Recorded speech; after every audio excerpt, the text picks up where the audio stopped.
Miss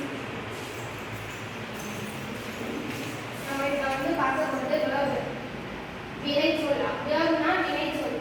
வினைச்சொல்லுக்கு வந்து என்ன அர்த்தம்னா நம்ம வந்து செய்யறது தான் வினைச்சொல் சொல்லுவோம். இப்போ வந்து இதெல்லாம் நம்ம செய்யறது அப்படின்னா இதெல்லாம் என்ன வினைச்சொல்.